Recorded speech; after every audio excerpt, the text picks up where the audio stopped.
আসা যাওয়া করে, অনেক মৃত্যুমুখী রোগী নিয়ে মেডিকেল কলেজে যায়, কিন্তু রাস্তার জন্য অনেক রোগীদের রাস্তার মধ্যে মৃত্যু হয়। আমরা দেখি মুখ্যমন্ত্রী বারংবার এই বরাক উপত্যকায় আসেন, এসে নতুন নতুন প্রকল্প ঘোষণা করে যান, কিন্তু আজকের দিন পর্যন্ত কোনো কিছু প্রকল্প আর বাস্তবে পরিণত হয় না। আজকে রাস্তাঘাটের কথা উনি বলেছেন যে দুর্গাপূজা আসলে রাস্তাঘাট হবে, এটাও কি দুর্গাপূজার সাথে সাথে আবার বিসর্জন করে দেবো নাকি রাস্তাঘাটটা? 3 দিনের কারণে শুধু রাস্তা নাকি? আস্থা আসামের মধ্যে প্রত্যেকটা জেলাতে যদি আপনারা দেখেন রাস্তাঘাটের অবস্থা ভালো, কিন্তু বরাক উপত্যকার ক্ষেত্রে কেন বৈষম্য? বরাকের কেন রাস্তাঘাটে এই বেহাল অবস্থা? বরাক উপত্যকা আজকে মিজোরাম, মণিপুর এবং ত্রিপুরার করিডোর, সেই রাস্তাটা হচ্ছে বদরপুর জুয়াই সড়ক, সেই সড়কের দিকে মানুষ নরক যন্ত্রণায় ভোগ করে আছেন। যে আজই আমার ইমান রাস্তার কারণে মানুষ যে দুর্গতি হয়ে আছে, রাস্তার কারণে রায় যেনেকা ভুক্তভোগী হয়ে আছে, অনেক মানুষ রাস্তার মৃত্যু হয়ে আছে। আজি আমার মুখ্যমন্ত্রীর পরা হিটু উত্তর লাগে, মুখ্যমন্ত্রী আজি ইয়াতে আছে, জেলা শাসকের কার্যালয়ত রিভিউ মিটিং করে আছে, মুখ্যমন্ত্রী এইটো ক'ব লাগে কেতিয়াৰ পৰা ৰাস্তাটো ভাল হ'ব বৰাক উপত্যকাৰ, সেই আনসারটো আমার লাগে। নতুন প্রকল্প আর ঘোষণা করে লাভ নাই, বহুত ললিপপ দিছে আমার বরাক উপত্যকাত, কিন্তু এটাও আজি পর্যন্ত বাস্তবে পরিণত হওয়া নাই। মই সেইটো বিচাৰি আছো। আৰু এই স্মার্ট মিটার, যে স্মার্ট মিটারের কারণে আজি রাইজ ভুক্তভোগী হৈছে, সেই স্মার্ট মিটারটো বন্ধ কৰিব লাগে। আগৰ নিচিনা আমাৰ যেনেকৈ মিটাৰ আছিলে সেই মিটাৰটো ৰাখিব লাগে। এইবিলাক দাবী লৈ আমি আজি ৰাস্তাত ওলাইছোঁ।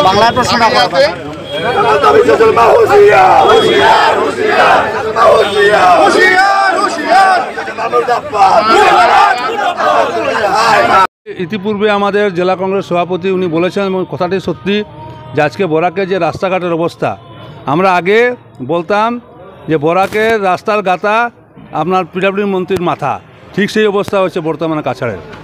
এবং শুধু একটা সমস্যা নয়, আপনারা চিন্তা করে দেখুন, আজকে স্মার্ট মিটারের কথা বলুন, সব জল করার কথা বলুন, তারপরে আপনার ফ্লাড কন্ট্রোলের কথা বলুন, সব জায়গায় ব্যর্থ।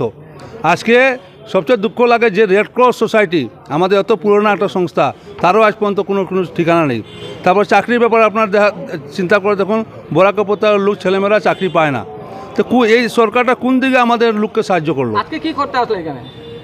আজকে তো মেইন ঘটনা হলো যে যেহেতু আমরা রাস্তাটার জন্য আমরা ভাবলাম যে আন্দোলন করব, কিন্তু আন্দোলন আমাদের ভালোভাবে করতে দেওয়া হলো না।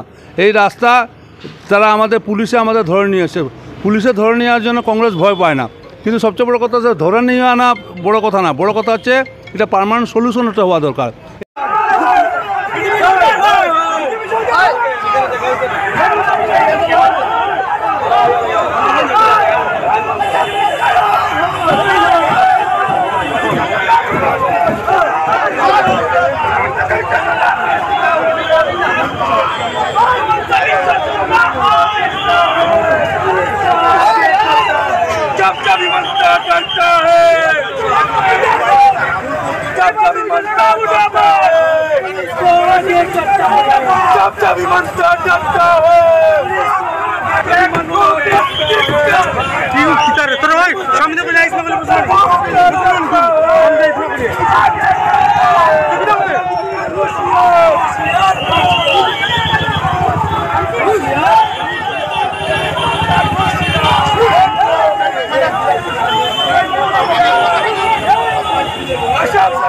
Russia!